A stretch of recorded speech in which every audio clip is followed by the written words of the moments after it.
siete. 7 ausencias.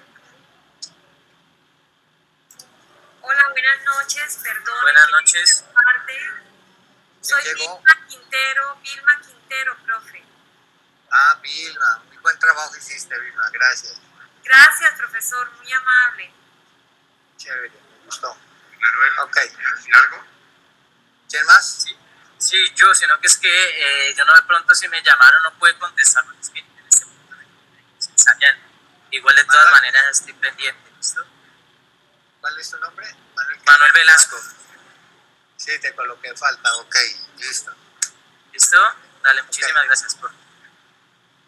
Bueno, Juliana no está, ¿cierto? Ni Santiago Triana, ni Ivonne Lucía Cortés. Profe Santiago sí está, ahí está el computador. Santiago Triana, Andrés. pero no respondió Santiago. Ok. Ivonne Lucía, ya sabemos que ella pidió un permiso. ¿Sí? Adriana Torres, Laura Alexandra, no. Y Vilma Xiomara. Vilma que acabo de hablar. Vilma, está ahí, ¿cierto? Como Marino. Hello, Vilma. Sí, Vilma está en mi grupo, ella está en mi grupo, ajá. El internet está como molestando el grupo. Creo que no nos oye. Ok. Bueno, entonces vamos a arrancar, oramos y arrancamos. Por favor, siempre un caballero y una dama. Luz María, por favor, y Jimmy. Haremos los dos. Ahora los dos, empezando con Jimmy y luego Luz María. Bueno, pues. Dale, Jimmy. Profesor, qué pena. ¿Me puede repetir la pregunta? No, que ores y luego Luz María. Señor, te damos gracias, Santísimo Padre. Gracias por este tiempo, Santísimo Señor, que nos das para aprender más a cómo llegar a las personas, Señor, a su corazón, a cómo poder ganar almas para Cristo, Santísimo Señor. Te pedimos, Señor, que bendigas a cada una de las personas que se encuentran aquí en la reunión, al profesor, incluso a las personas que van a llegar a esta reunión, Señor, que tomes el control de cada computador, Señor, de cada red, para que podamos escuchar atentos, Señor, para que podamos entender lo que tú nos quieres dar esta noche, Santísimo Padre. Gracias por todo lo que tú nos has dado, Santísimo Señor, por permitirnos conocer de tu palabra, conocer de la necesidad que tenemos de ti, Santísimo Señor. Gracias, Señor, te pido que plasmes, Santísimo Señor, esos conocimientos en nuestra mente. Permite, Señor, que seamos buenos evangelistas, Santísimo Señor, y que podamos llegar a muchas personas por medio de estas herramientas que nos están siendo dadas en esta reunión, Santísimo Señor. Gracias, Señor. En el nombre de Jesús y por el Espíritu Santo, Señor, hemos orado. Amén y amén. Amén, y amén. Sí, Luz María. Ya nos unimos ante ti en esta noche, Señor, dándote gracias por todo lo que has hecho. En el transcurso de este día, Señor Padre Santo, en la mañana, en la tarde, en la noche, la dejamos en tus manos, Señor Padre Santo. Y este momento, Señor, que tú nos permites, Señor, unirnos como grupo, Señor, como equipo, Señor, para aprender cada vez más de ti, lo colocamos en tus manos, para que seas tú, Señor Padre Santo, guiando al profesor Guillermo, y para que todo, Señor, se empareje, Señor, de acuerdo a tu voluntad, Señor Padre Santo. Aquellos compañeros que no han podido llegar, logren hacerlo, Señor Padre amado, que te lleven bien, y que podamos unirnos y aprender, Señor, todas las maravillas que tú tienes para nosotros. Sabemos que tú nos estás preparando, Señor, como guerreros, Señor, para seguir avanzando en esta maravillosa obra que tú has creado, Señor Padre Santo, y que tú estás permitiendo que nosotros tengamos todas las herramientas necesarias para poder seguir expandiendo tu obra, Señor Padre amado, ante todo aquel que se cruce por nuestro camino, Señor Padre amado. Ayúdanos, Señor, a seguir siendo luz, Señor Padre Santo, en esta tierra. En tus manos nos colocamos, te alabamos, te bendecimos, Señor, y dejamos cada uno de los que está aquí sus necesidades, Señor Padre Santo, y todo lo que tú conoces de cada uno de nosotros. Te damos gracias, Señor, por los medios, Señor, que tú permites que sea posible para que nosotros podamos estar conectados juntos, poder aprender cada vez más de ti, Señor Padre Santo. La disposición, el tiempo que cada uno dedica, Señor, para estar más delante de tu presencia, Señor, lo colocamos delante de ti. Te alabamos, te bendecimos y te glorificamos en el nombre del Padre, el Hijo y el Espíritu Santo. Amén. No me escogieron ustedes a mí, sino que yo los escogí a ustedes. Y los comisioné para que vayan y den un fruto que perdure. Así el Padre les dará todo lo que pidan en mi nombre. Padre bueno, es una comisión que tú nos dejaste, Señor, para que el Padre nos dé lo que necesitamos, Señor. Tú dices que hagamos eso, que hagamos esa tarea de evangelizar. Y el Padre, que agradará de él, nos dará lo que necesitemos y más aún, aquellas cosas que deseamos. Gracias, Padre bueno, porque nos revelas tu palabra, porque tú, Señor, estás atento de nuestras necesidades, las suples, las cubres. Y, Señor, porque nos permites este espacio para conocer un poquito más de tu voluntad y de tu persona. En el nombre poderoso de Jesús oramos y con el poder del Espíritu Santo. Amén y amén. Bueno, gracias a todos por estar atentos. Por favor, Guillermo o Nancy, que me va a ayudar con la presentación. ¿O Guillermo? Nancy, profe, estoy grabando. Dale, Nancy, hagámosla, por favor. Y vamos a colocarla en la escalerita, o sea, en la tercera diapositiva, en la quinta. Un segundo, profe. Ok. Porque quiero repasarles cómo estamos, hagamos un repasito cómo estamos en cuanto a notas y en qué parte del curso vamos. Entonces, en esa escalerita nos permite tener una idea de dónde estamos parados. Listo, un segundo, profe, aquí. Ya te lo presento. Vale.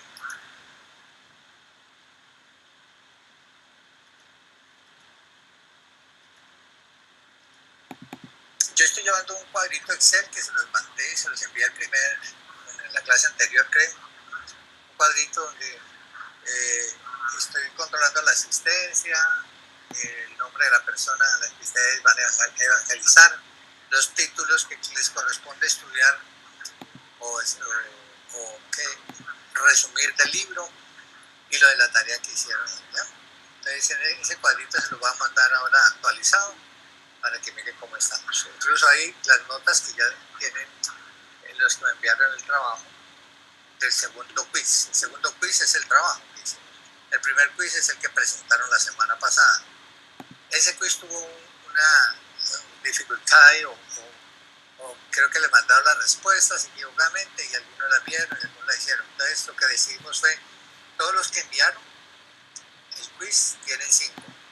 Los que no asistieron, creo que son 3 personas, los vamos a calificar sobre 4. Entonces todos los demás tienen 5, ¿de acuerdo? En el primer quiz. El segundo quiz es el trabajo que me parece que fueron muy juiciosos con ello. Hay 2 personas que hicieron una presentación excelente con caligrafía, puntuación, mejor dicho, para tesis. Muy bien, me agradó mucho ver eso, ese nivel de compromiso y ese nivel de excelencia en ese trabajo. Yo se los dije a cada una personalmente. Bueno, ¿listos? Sí, profe, ¿listos? ¿en qué página lo presento? En la página 5. ¿Ahí la están viendo, profe? ¿Dónde está la...? Sí, estamos viendo. Listo. Sí, ahí. Eso, ahí, perfecto. Ahí está perfecto.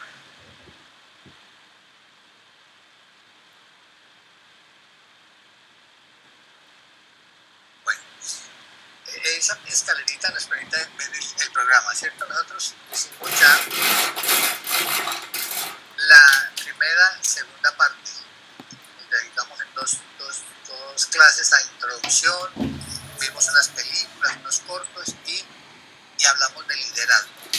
Hoy vamos a ver 2 temas, el número 3 y el número 4. El número 3 es el plan del maestro, del discipulado. El plan maestro del discipulado, que es el maestro es Jesús.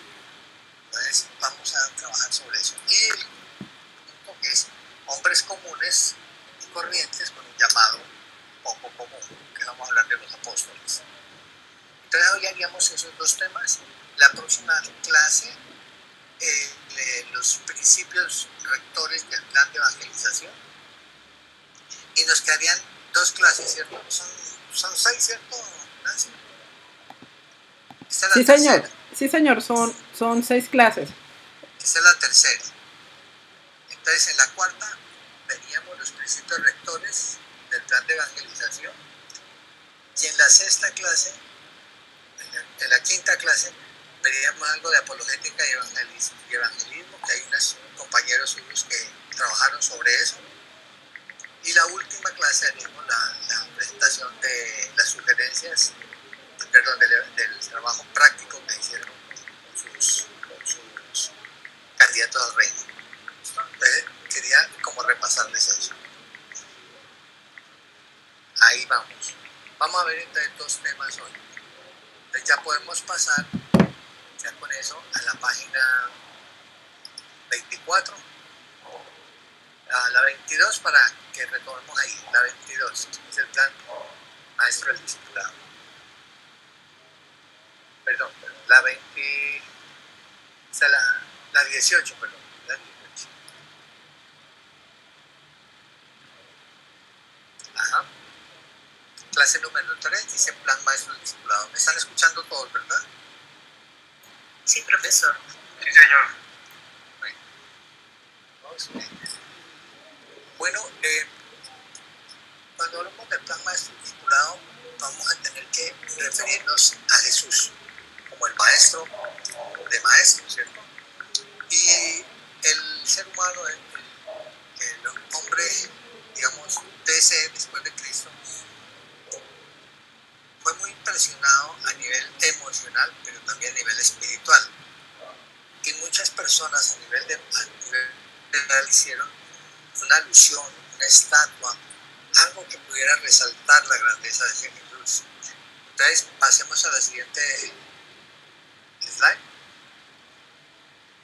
Es así como, miren, que en Río de Janeiro hicieron al Cristo Redentor, al Corcovado.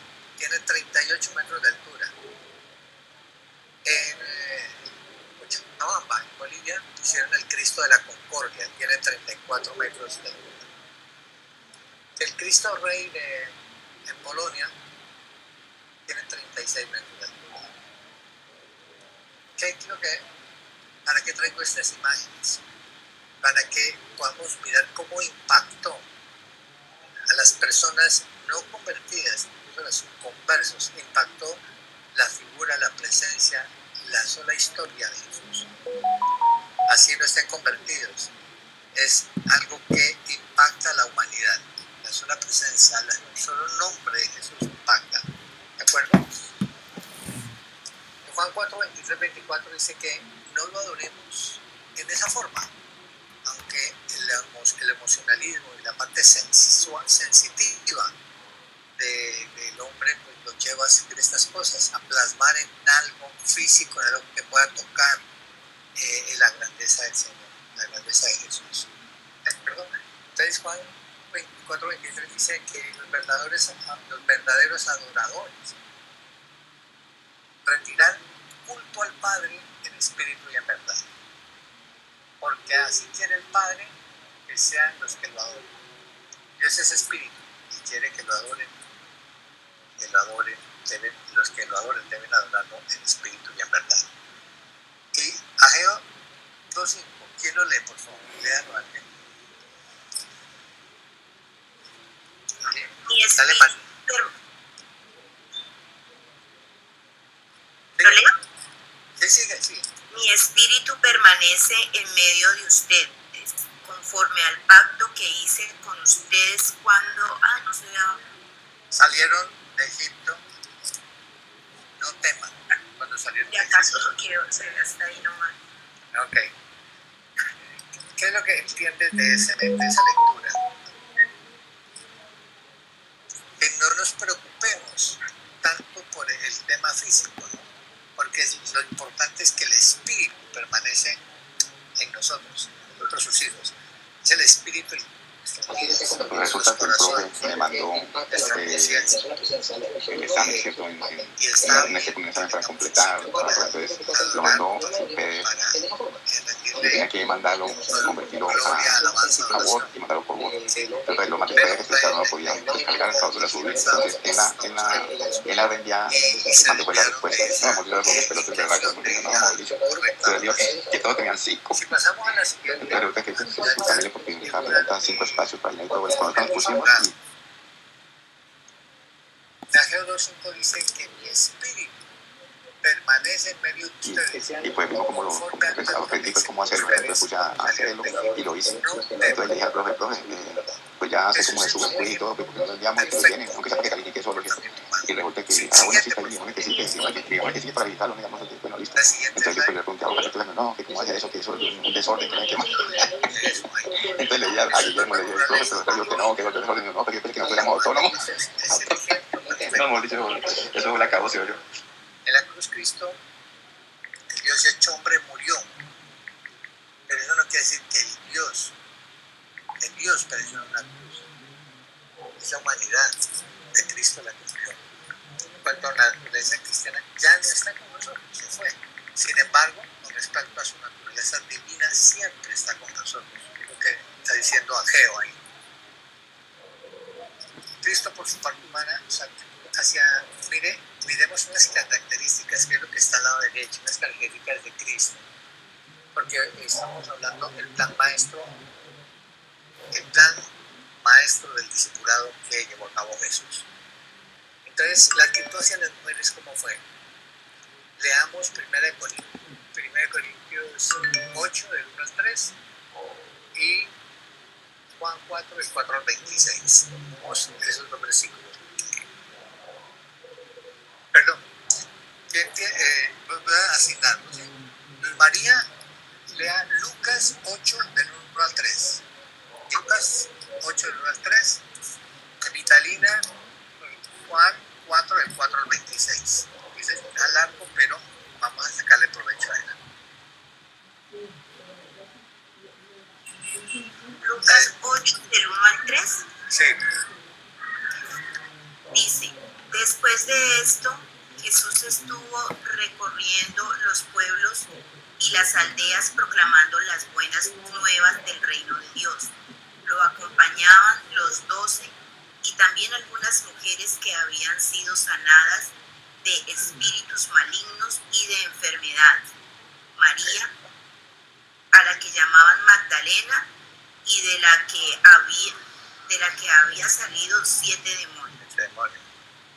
Juana, esposa de Cusa, el administrador de Herodes, Susana y muchas más que los ayudaban con sus propios recursos. Hasta el 3, ¿cierto? Hasta ahí, muy bien. Dejemos eso ahí. Miremos Juan 4, del 4 al 26. Juan 4, del 4 al 26. Como tenía que pasar por Samaria, llegó a un pueblo samaritano llamado Sicar, cerca del terreno que Jacob había dado a su hijo José. Allí estaba el pozo de Jacob. Jesús, fatigado del camino, se sentó junto al pozo. Era cerca del mediodía. En eso, una mujer de Samaria llegó a sacar agua y Jesús le dijo, dame un poco de agua. Sus discípulos habían ido al pueblo a comprar comida. Entonces, como los discípulos no se relacionaban con los samaritanos, la mujer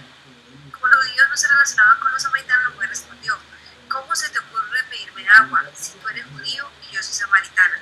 Jesús contestó, si supieras lo que Dios puede dar y conocieras al que te está pidiendo agua, contestó Jesús, tú le habrías pedido a él y él te habría dado agua viva.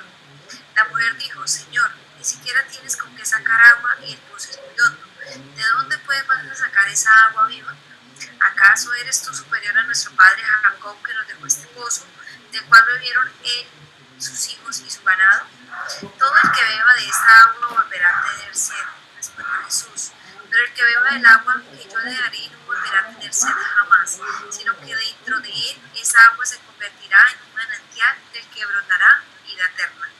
Señor, dijo la mujer, dame de esa agua para que no vuelva a tener sed ni siga viniendo aquí a sacarla. Ve a llamar esposo y vuelve acá, dijo Jesús. No tengo esposo, respondió ella. Jesús le dijo, bien has dicho que no tienes esposo. Es cierto que has tenido 5 y el que ahora tiene no es tu esposo. En esto has dicho la verdad. La mujer dijo, Señor, me doy cuenta de que tú eres profeta. Nuestros antepasados adoraron en este monte, pero ustedes los judíos dicen que el lugar donde debemos adorar está en Jerusalén. Jesús contestó, créeme mujer que se acerca la hora en que ni en este monte ni en Jerusalén adorarán ustedes al Padre. Ahora ustedes adoran lo que no conocen. Nosotros adoramos lo que conocemos porque la salvación proviene de los judíos. Pero se acerca la hora y ha llegado ya en que los verdaderos adoradores rendirán culto al Padre en espíritu y en verdad, porque así quiere el Padre que sean los que le adoran. Dios es espíritu y quienes lo adoran deben hacerlo en espíritu y en verdad. Sé que viene el Mesías al que llaman Cristo, respondió la mujer. Cuando Él venga nos explicará todas estas cosas. Ese soy yo el que habla contigo, le dijo Jesús. Bueno, este versículo el pastor lo hizo referencia en su prédica. ¿Qué es lo que está sucediendo aquí? Jesús está dándole una importancia a la mujer que no tenía en ese tiempo, en el tiempo de los judíos. Primero, empleaba, se apoyaba de muchas mujeres que eran mujeres que tenían una condición prestante dentro de la sociedad judía y romana. Y eran, digamos, los simpatizantes y seguían a Jesús. Pero luego ellas fueron convertidas y eran parte de esos discípulos, de esos 77 que andaban con él. Entonces, la actitud de Cristo frente a la mujer fue muy diferente y marcó un hito en ese tiempo con la comunidad judía. La comunidad judía tenía, y hasta ahora, todos los judíos, los raizales y los musulmanes más todavía, donde colocan a la mujer en un lugar pues muy peyorativo, muy apartado, muy denigrante inclusive, ¿no? Me acordé de un testimonio de un amigo que estuvo por allá en Oriente, no sé si era, no recuerdo el sitio, se fue a hacer una obra de ingeniería y contaba que allá cuando un hombre no quiere a una mujer, le abre la puerta del taxi y le cierra la puerta. Entonces el taxista se la lleva. Eso quiere decir que ya no quiere a esa mujer. Entonces la lleva y la vende allá a un harén o la vende como mercancía. Ahora, en el siglo XX, hace unos 15 años sucedió eso. ¿Cómo haría en la época de Cristo? ¿Cómo sería ya una cosa más tremenda? Hay otro detallito, que los judíos siempre van 2 pasos adelante y la mujer pues 2 pasos atrás. Y de rato en rato se voltean y le pegan un regaño o le dan un coscorrón para demostrar que son los varones y que esa mujer está bajo su dominio. Es una cosa tremenda. Pero fíjate que en contraste a eso, Cristo las sube a un nivel igual a los otros discípulos. Sí, las hace sentirse útiles y entabla una conversación incluso con una mujer que no tenía por qué hacerlo, esa samaritana, o sea, que era judía, sino samaritana. Entonces, Cristo frente a la mujer tuvo una actitud muy diferente. ¿Okay? Ahora vamos a ver Cristo frente a... Miremos Lucas 4:15 y miremos otra característica de Cristo. Y leamos otra persona que mire Juan 5:17 para que miremos las 2 características. Tengo Lucas 4:15, profe. Dale, ¿quién la tiene? Vilma. Vale. Enseñaba en las sinagogas y todos lo admiraban. Fue a Nazaret, donde se había criado, y un sábado entró a la sinagoga como era su costumbre. Se levantó para hacer la lectura. Perfecto. La segunda característica de Cristo, primero, valoraba mucho a la mujer. Segundo, era supremamente sabio, inteligente. O sea, él dejaba descrestados, digamos, a los... Este grupo de fracciones a homogéneos. apaguemos el audio. Está aprendiendo. Lo siento, qué pena. Bueno, ok. Entonces, Cristo era supremamente sabio y muy inteligente, hablando de esa inteligencia humana frente a los judíos y a los expertos en la ley.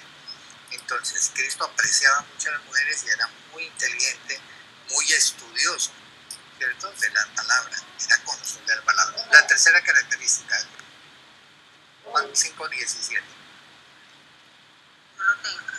Dice, pero Jesús le respondía, mi padre aún hoy está trabajando y yo también trabajo.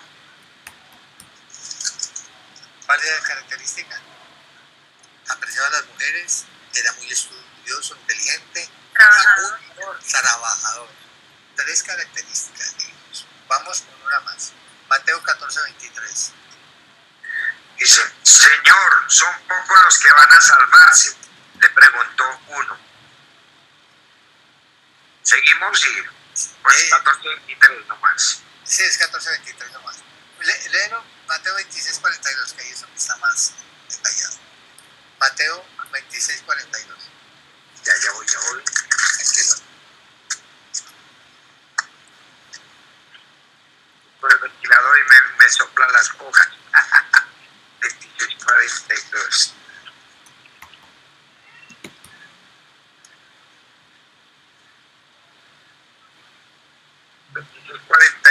Dice, por segunda vez se retiró y oró, Padre mío, si no es posible evitar que yo beba este trago amargo, hágase tu voluntad. Cuando volvió otra vez los encontró dormidos porque se les cerraban los ojos del sueño. Así que los dejó y se retiró a orar por tercera vez diciendo lo mismo.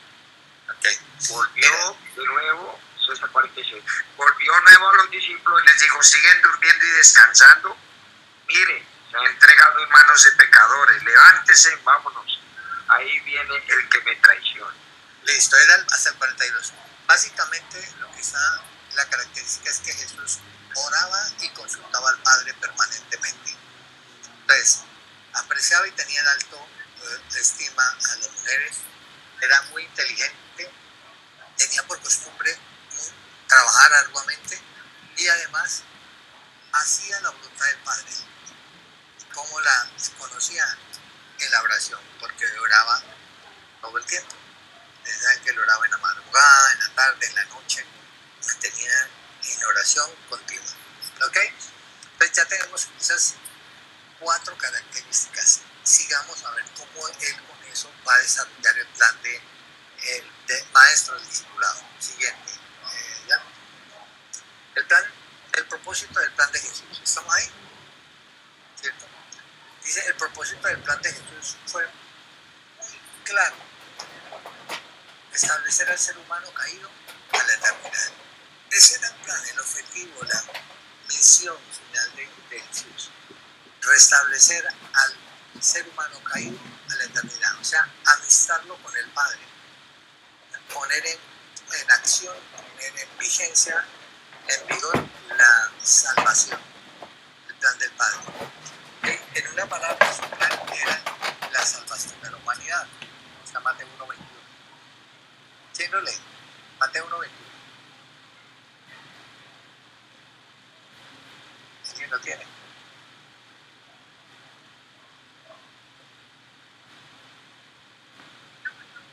Yo lo tengo. Vale. Mateo 1:21.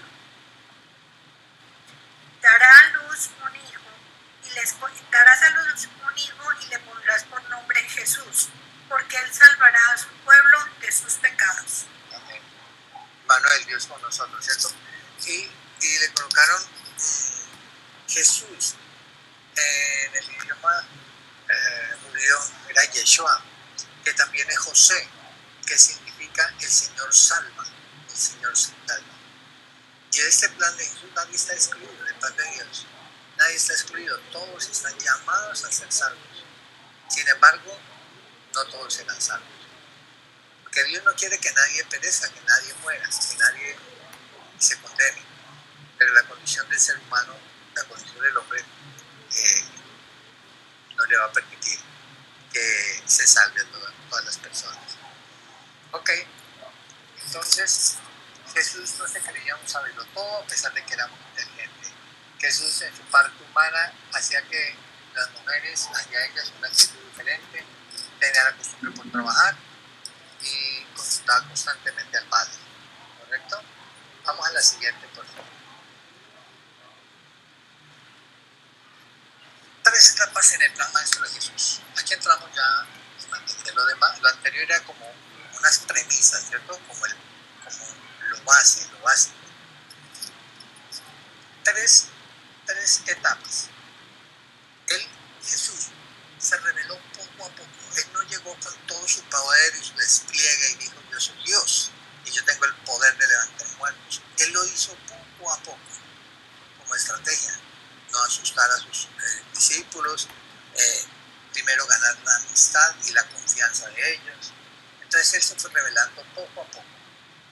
A la vez que se iba revelando, él estaba entrenando ministerialmente, en los ministerios, al que sanaba, al que llevaba palabra, al que se ocupaba de la iglesia. Él iba creando esos ministerios que conocemos ahora, a la vez que se iba revelando. Y la tercera característica, los preparó para afrontar su partida.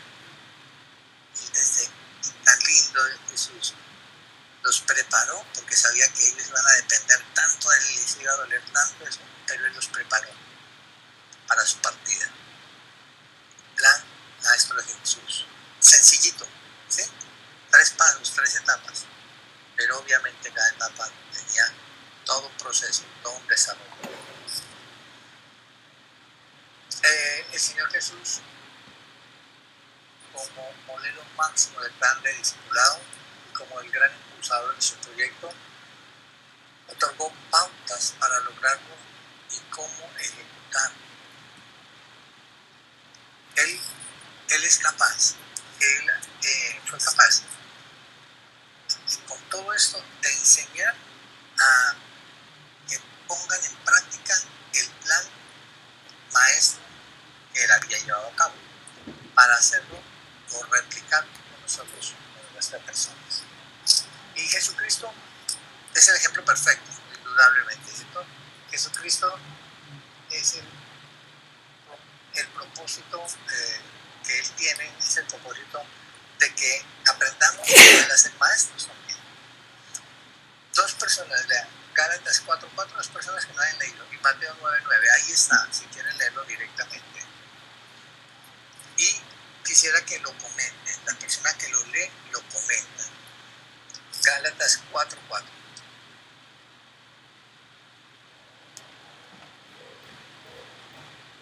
Puede ser Paola, puede ser Luis Fernando, o Luis Mari.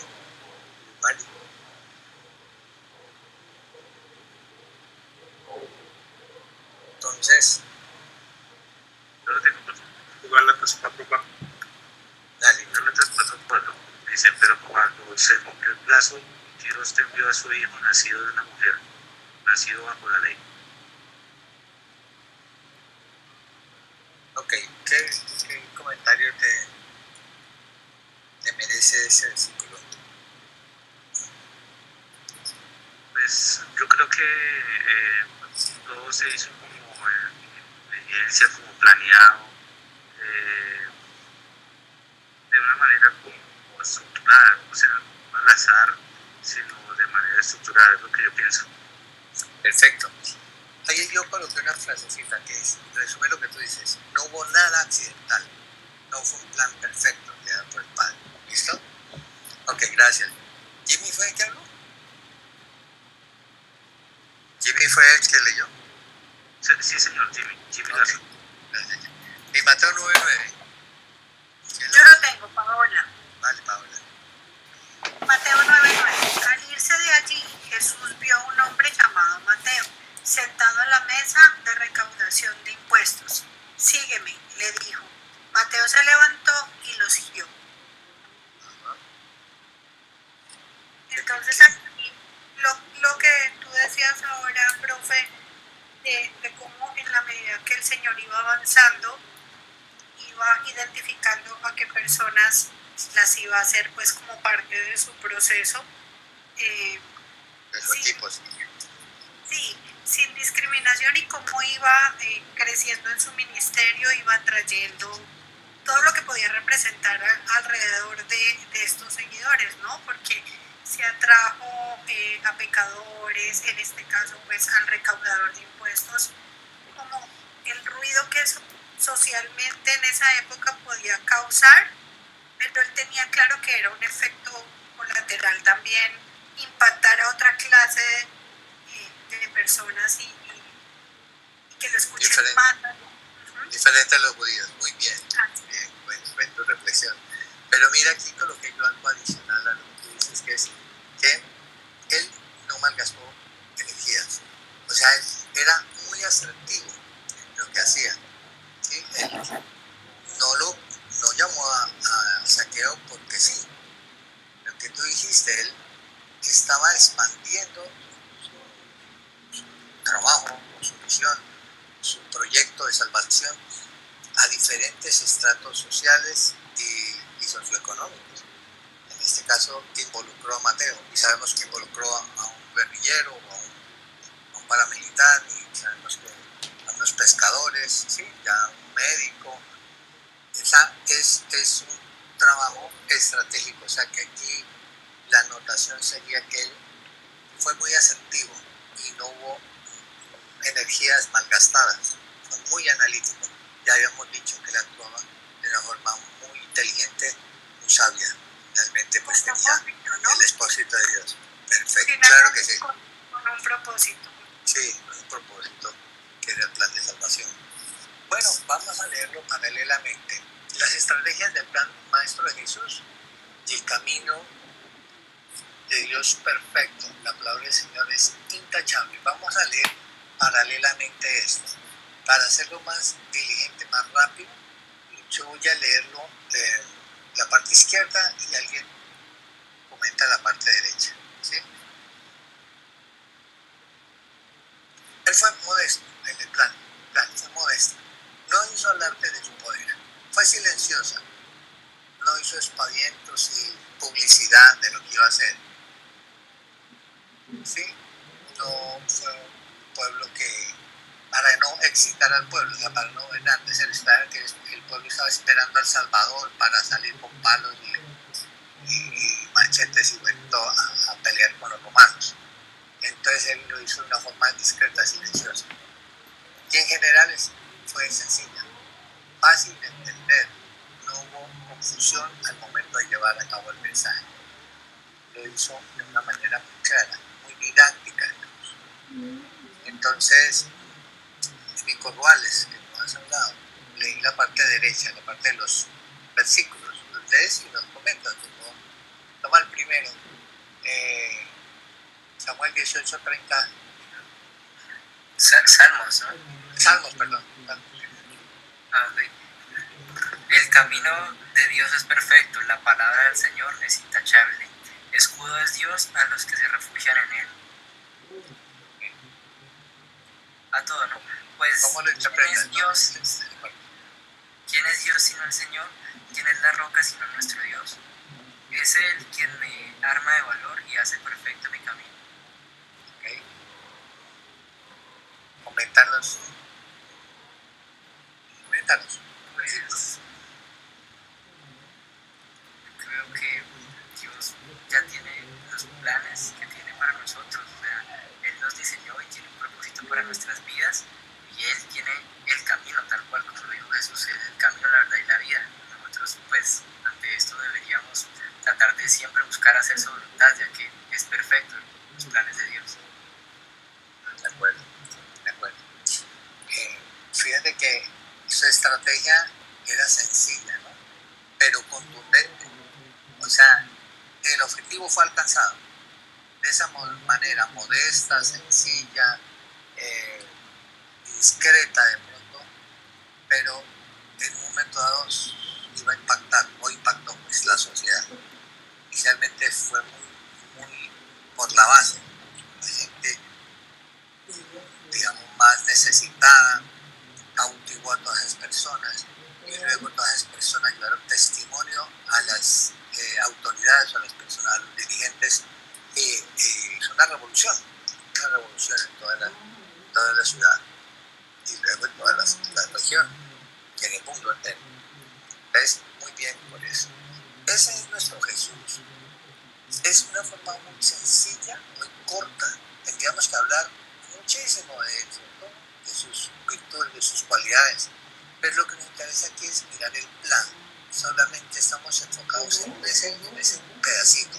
No estamos haciendo un estudio de Jesús y de lo que hizo y de su poder. No, estamos hablando de su plan, que tiene esas 3 etapas: revelarse poco a poco, hacer un entrenamiento ministerial a sus discípulos y finalmente prepararnos para su partida. Entonces vamos a pasar a los discípulos. Vamos a la siguiente, por favor. Vamos a mirar esa parte que es los hombres comunes y corrientes con un llamado poco común. Dale el siguiente, por favor. Hacemos 2 slides. La siguiente. Hay que tomar ese título. Ese título no es liderazgo. El título es hombres comunes y corrientes, un llamado poco común. ¿Listo? Entonces, miremos esto, que esto es bien interesante. Cuando hablamos de hombres comunes y corrientes, llamado poco común, vamos a entender, vamos a mirarlo en cinco subtemas, digamos. El tiempo, la escogencia de los 12, el papel del maestro, la tarea y el adiestramiento de Jesús. Es un poquito denso este tema, pero traté de hacerlo así muy esquemático, muy gráfico, para que podamos entenderlo y asimilarlo. Entonces, en cuanto al tiempo, hubo un momento preciso en la eternidad que Dios escogió para que llegara Jesús, para que Emmanuel, Dios con nosotros, llegara a la tierra, ¿cierto? Entonces en Juan 1:11 dice: a los suyos vino y los suyos no lo recibieron. Los líderes religiosos constituyen el núcleo de los que lo rechazaron. O sea, ellos fueron quienes lo rechazaron y además obligaron, persuadieron a mucha gente a que le dé la espalda, a mucha gente de su propia tierra, de su propia familia incluso, que le diera la espalda. Ahora, Jesús fue muy fuerte, muy firme. Él desenmascaró a esa nobleza religiosa de la época. ¿Cómo lo hizo? Exponiéndolos como ladrones hipócritas. Los condenó y dijo que estaban en bancarrota espiritual, o sea que eran corruptos. Dejó al descubierto su apostasía, ya que estaban tergiversando toda la ley de Moisés. Públicamente condenó su pecado, les dijo que eran sepulcros blanqueados, recuerdan, entre otras. Los acusó flagrantemente de corrupción y denunció su falsedad. Fíjense esos 6 punticos, puntos de juicio. Fíjense esos 6 punticos, cómo Jesús se enfrentó a la clase dirigente, a esa nobleza religiosa. Públicamente los condenó por su pecado. Fue muy firme, muy innegociable sus principios y lo que él tenía para decir. Bueno, vamos a los 12. ¿Cómo fue eso de los 12? Leamos Corintios 1:26 al 29. Y ahora le corresponde a Mauricio. Déjalo, Mauricio. Yo creo que lo pueden ver de pantalla. Listo. Hermanos, consideren su propio llamamiento. No muchos de ustedes son sabios según los criterios meramente humanos, ni muchos los poderosos, ni muchos los de noble cuna. Pero Dios escogió lo insensato del mundo para avergonzar a los sabios, y escogió lo débil del mundo para avergonzar a los poderosos. También escogió Dios a lo más bajo y despreciado, y lo que no es nada, para anular lo que es, a fin de que su presencia nadie pueda captarse. Amén. Qué bien extractado Pablo en estos versículos de lo que viene a ser Jesús. Y ahí nos llama la atención, dice que consideren su propio llamamiento a nosotros y no nos podemos excluir. Él dice ahí a lo más bajo, a lo más vil, a lo que no es, a los iletrados. Él dice que no hay excusa en todo esto, que somos llamados y que Jesús puso su mirada en cada uno de nosotros, de manera que no tenemos ninguna excusa de atender a su llamado. Y Jesús no explotó su popularidad, enfatizó en lo que hacía, era controversial. Había muchas personas que lo seguían, pero cuando los fariseos o los nobles religiosos empezaron a hacerle guerra, también hubieron muchos que lo abandonaron. Pero los 12, a los que los confrontó Jesús, que les dijo, recuerden un pasaje, y ustedes también se van. Entonces Pedro, inspirado por el Espíritu Santo, dijo, no Señor, ¿a dónde iremos si solo tú tienes palabra de vida eterna? Entonces ahí fue cuando Jesús marcó o definió quiénes iban a ser las personas que le iban a seguir, y definió que fueran 12. Seguramente era un número en su sabiduría el apropiado para que hagan la obra. Y el llamamiento de Jesús no es más 4 pasos aquí: llamamiento por conversión y salvación por fe, llamamiento al ministerio, vengan y los haré pescadores de hombres, llamamiento al apostolado, 12 hombres escogidos por Jesús, y las 4 fases de llamado. Judas, ¿se acuerdan que Judas fue reemplazado por quién fue reemplazado? ¿Quién me dice? Que queda exonerado del juicio.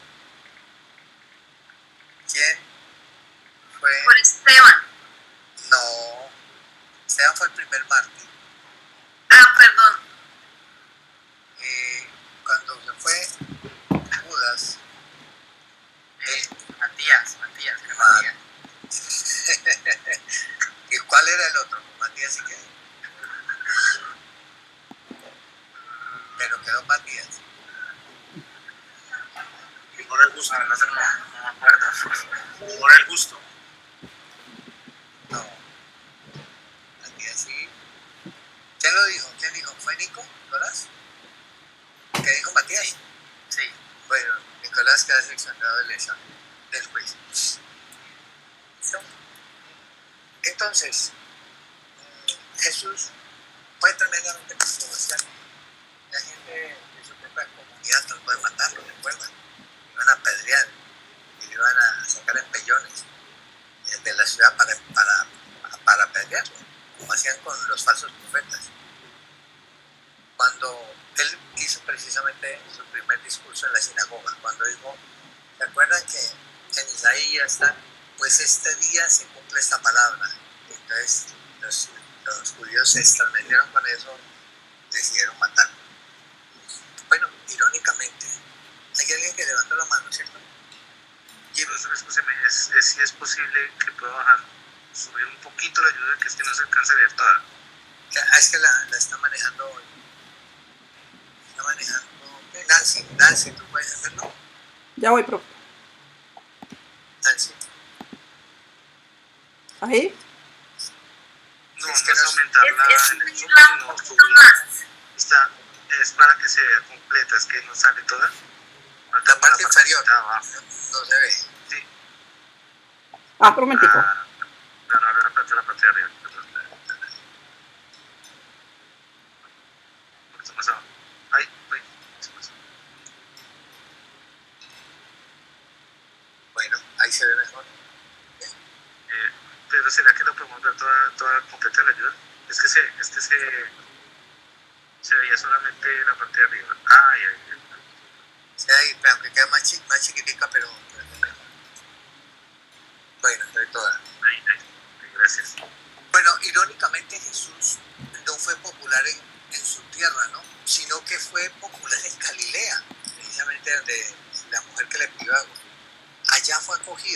que allá fue donde empezó su ministerio.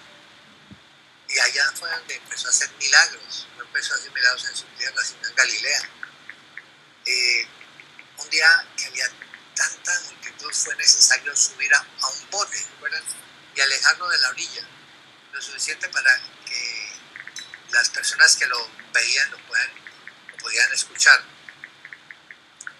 Pero eso no fue pura coincidencia, lo del bote. Acuérdense que el bote pertenecía a un tal Simón, que fue luego llamado por Jesús Pedro, y fue una persona clave en su ministerio. Entonces, empieza ahí el ministerio del apostolado. Siguiente, por favor. Dale la siguiente. Entonces, ¿en dónde estamos? En los 12, ¿cierto? En la elección del apostolado.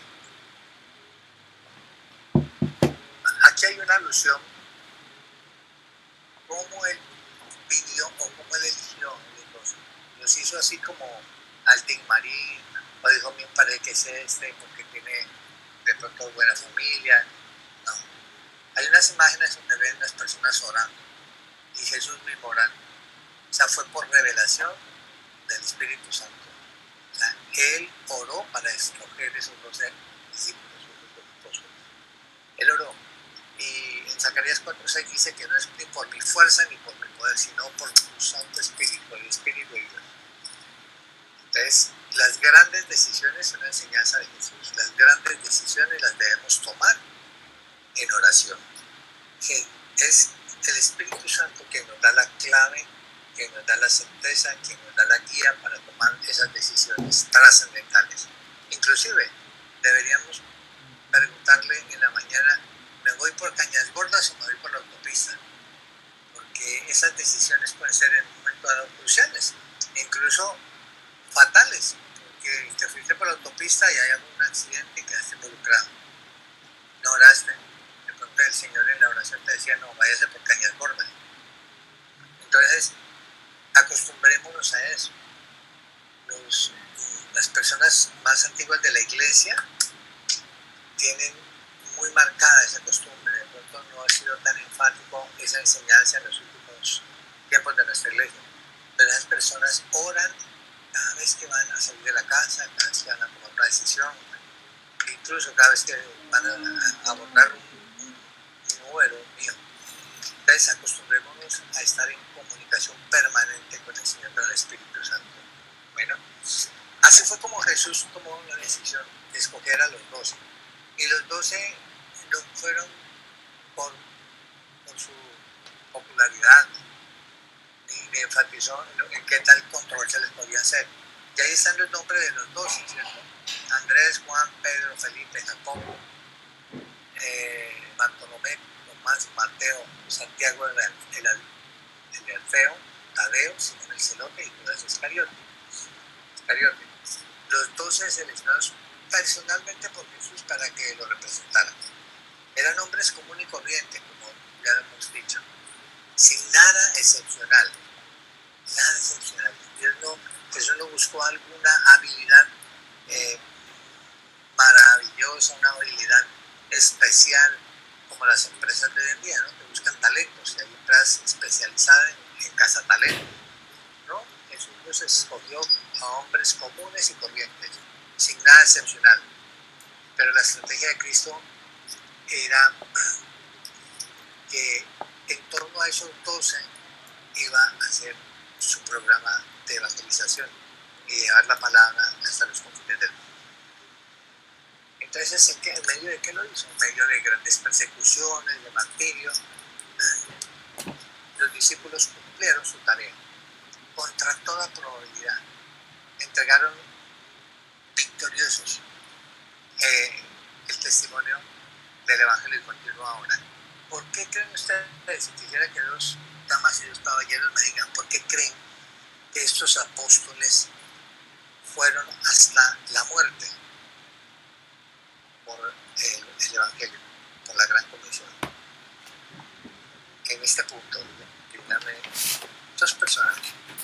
Profe, mira Dale. que en el ejercicio que hicimos de del trabajo que teníamos plazo hasta hoy de enviar, de la manera de evangelizar, ahí hablaba algo de eso. Decía que en este caso era para evangelizar al escéptico, y el escéptico decía, pero bueno, ustedes dicen eso, pero ¿qué pasa? O sea, ¿cómo vamos a creer eso? Entonces ahí es cuando entra el testimonio ocular de los apóstoles y de los evangelios, y cómo ellos compartieron con Jesús, vivieron a Jesús, lo vieron hacer milagros, lo vieron morir, lo vieron resucitar, o sea, fueron testigos oculares de todo un proceso milagroso en la vida de Jesús. Y ellos, por esa verdad y por eso que vivieron, se hicieron matar prácticamente. ¿Sí? Prácticamente por eso ellos se hicieron matar. No le importaba, porque a la final habían compartido con Jesús y ya lo habían conocido tan de cerca que no podían ni siquiera negar absolutamente nada, porque fueron testigos oculares y se hicieron matar por eso.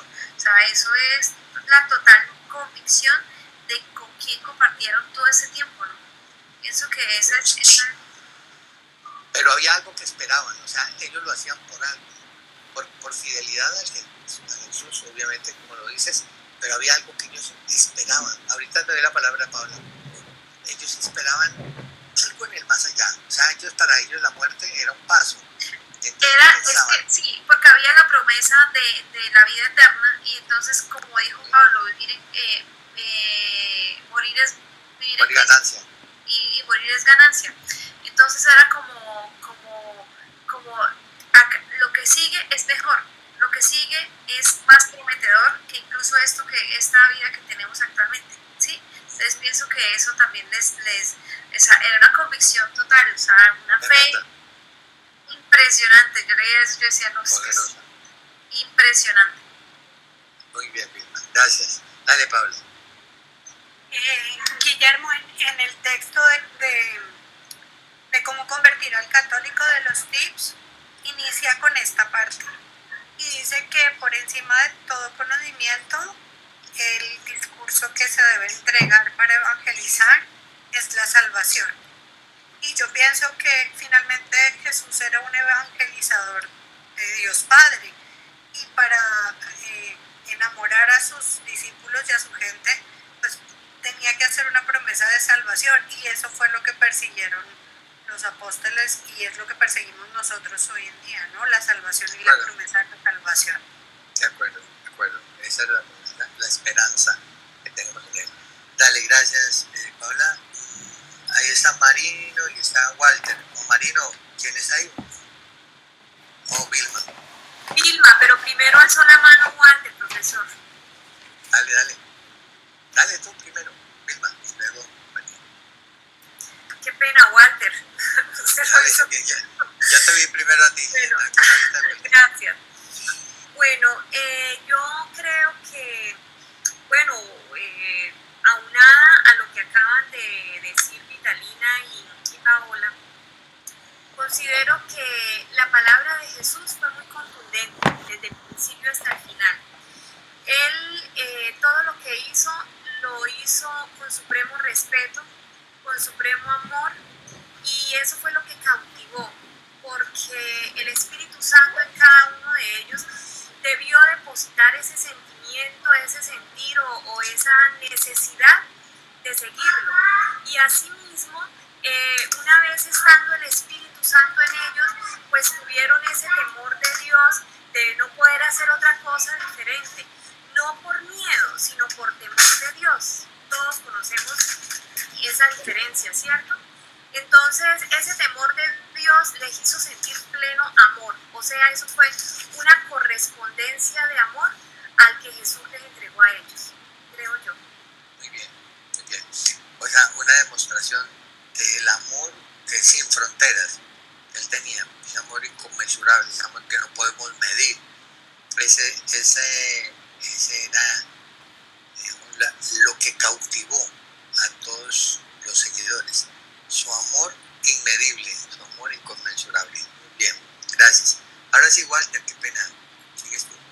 Gracias. Pues a la par de lo que han dicho ya mis compañeras, yo creo que también ellos tuvieron una revelación muy profunda espiritual en su corazón, una revelación tan grande que después de que ya una persona es capaz de sentir el gozo de tener cerca la presencia de Dios, sabe que eso es más importante que cualquier otra cosa, o sea, más importante que su propia vida. Por eso pues entiendo yo las palabras de Pablo, ¿no? Porque él ya tenía el gozo de sentir que la presencia de Dios iba a estar con él y sabía que eso lo llenaba completamente, ¿no? De acuerdo. Entonces, creo yo que es por esa parte. Yo pienso mucho, digamos, en el martirio de Esteban, cuando él, sintiendo el dolor pues de la tortura y la muerte, levanta los ojos al cielo y ve a Jesucristo al lado del Padre y eso lo llena completamente, ¿no? O sea, Sí. lo pone en un estado como de plenitud. Yo creo que era como eso lo que ellos percibían dentro de su corazón, pues, aparte de todo lo que ya han dicho. Muy bien, muy bien. Sí, aparte, o sea, hablando de Esteban estaba en un nivel superior, no solamente en el terrenal, el material, que era el dolor, que era el apedramiento. Él estaba en un nivel espiritual superior. Qué bien. ¿Alguien más levantó la mano? No veo. No veo. Mauricio Colunge. No, y es para recomendarles que vean por YouTube cómo murió cada uno de los discípulos. Ahí dice cómo murió cada uno de los discípulos y es impresionante cómo ellos, sabiendo que iban a morir, predicaban con tanta pasión, con tanta diligencia, porque sabían que la salvación ya la tenían. Además, a ellos les había costado creer mucho lo que Jesús les había dicho: yo me voy, pero ustedes harán cosas mayores en mi nombre. Ellos tuvieron la certeza, la convicción y la creyeron, y es impresionante cómo hasta morir llegaron ellos, de qué forma o sea, algunas muertes fueron bastante fuertes, pero a ellos no les importó porque sabían que la salvación ya la tenían asegurada. Es muy bueno ese documental, para que lo vean, cómo falleció cada discípulo. Es buenísimo, les lo recomiendo. Bueno, sí, además es impresionante, ¿no? Que Pedro crucificado boca abajo, otros cerrados. Bueno. Ok, entonces el apostolado comenzó con una especie de internado.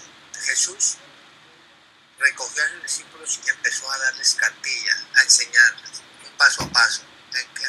Recordemos que eran personas iletradas, personas que no tenían de pronto un nivel cultural, sino muy básico, ¿verdad? Y no tenían mayor ilustración. Pero no estaban preparados para salir solos, inclusive. Entonces Jesús ideó mandarlos en una primera comisión, mandarlos de dos en dos. ¿Y qué pasó? Mientras iban de dos en dos, Él estaba cuidándolos, Él estaba preguntándoles, monitoreándolos. Y es clave eso, el seguimiento, que lo vamos a ver más adelante, el seguimiento.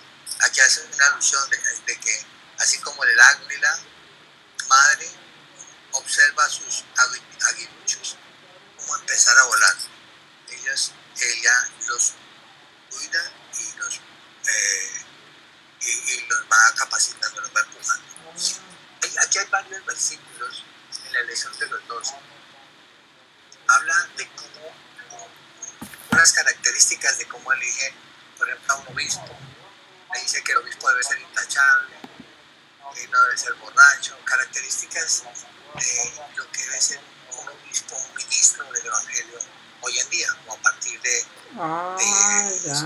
esas definiciones que los apóstoles y luego los concilios.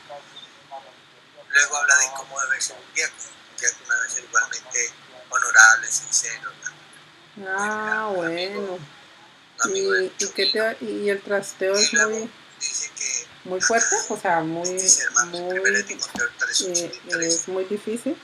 Consideren su propio llamamiento, que esto es para todos nosotros. No muchos de ustedes son sabios en criterios meramente humanos, ni muchos son poderosos, ni muchos son de noble cuna.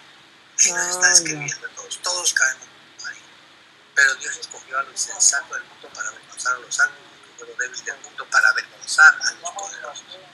También escogió Dios a lo más bajo y despreciado, y lo que no es nada, para anular lo que es, de que en su presencia nadie pueda jactarse. O sea, todo se lo debemos a Él y todo es por Él. ¿De acuerdo? Muy bien, la siguiente. Vamos aquí a la elección de los dos, que tuvo lugar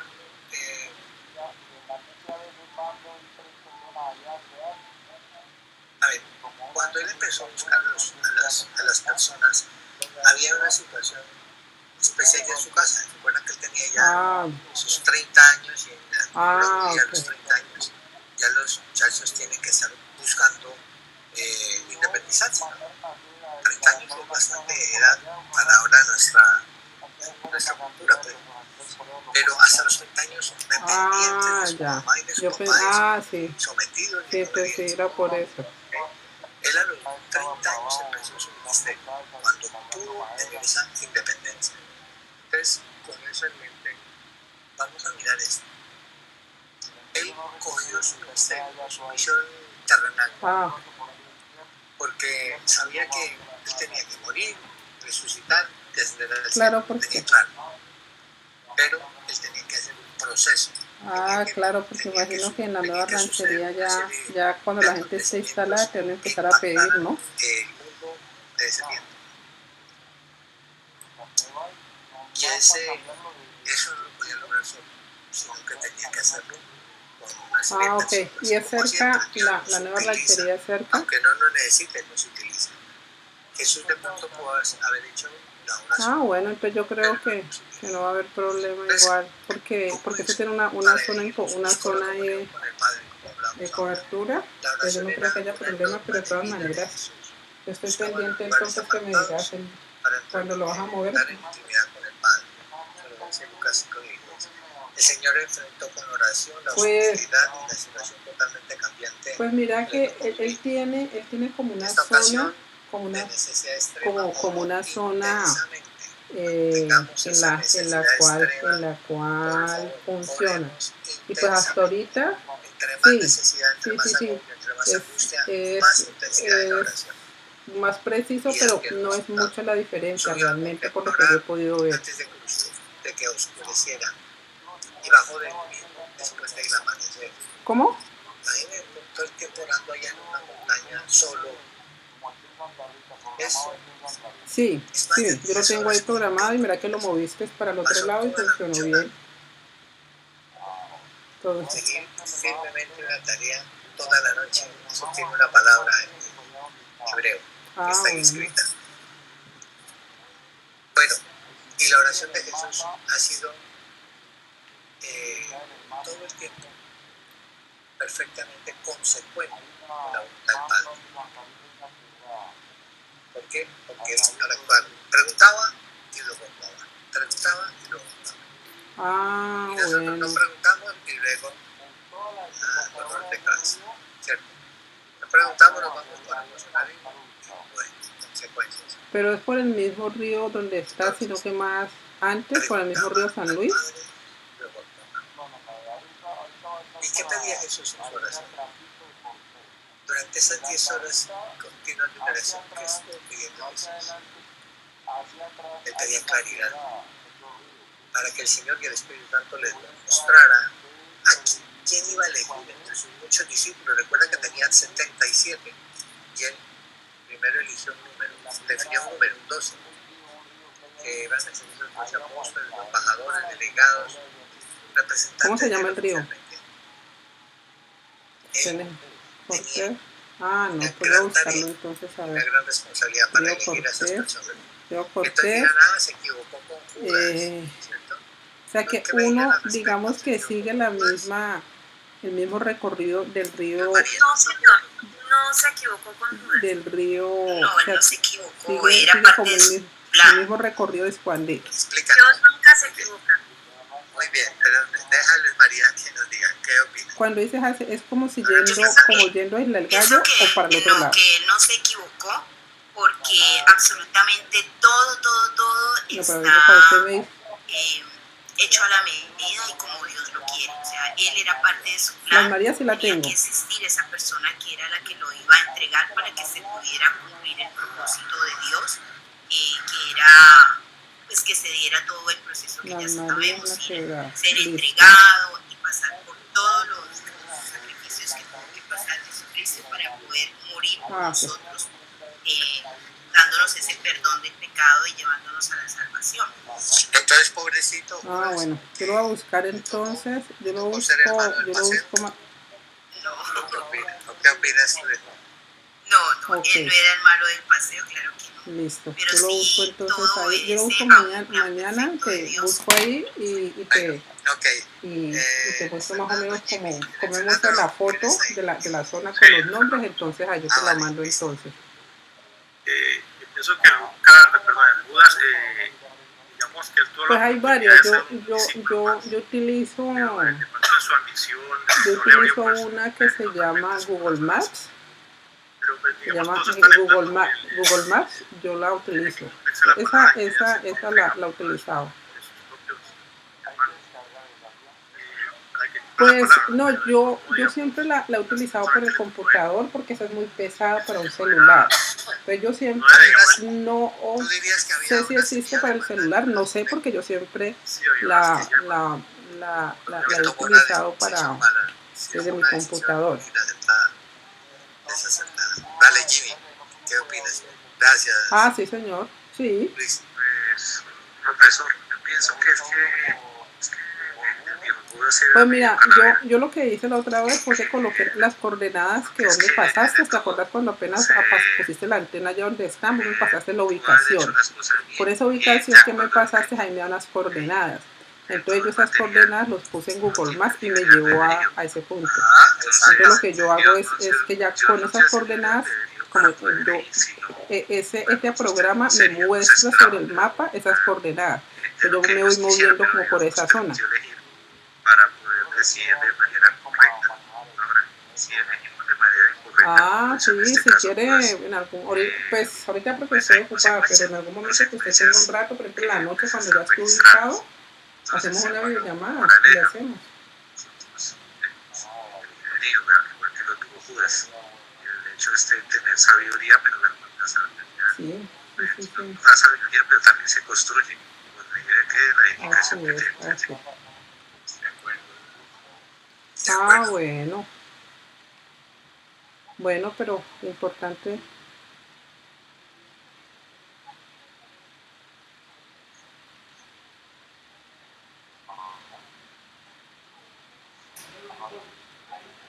Espera un momento.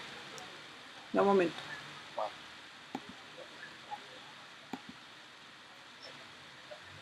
¿Aló? No, está en silencio. Ok, aló, me habla. ¿Me escucha? Que se salió de la comunicación, pero ¿Ustedes me escuchan?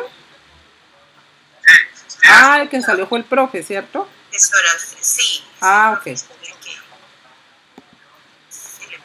Bueno. No, sí, entonces, sí, lo importante entonces es que sea solamente el traslado y que haya la gente. Disculpe, Guillermo o Nancy, ¿esta clase queda en el mundo? Le guste el servicio.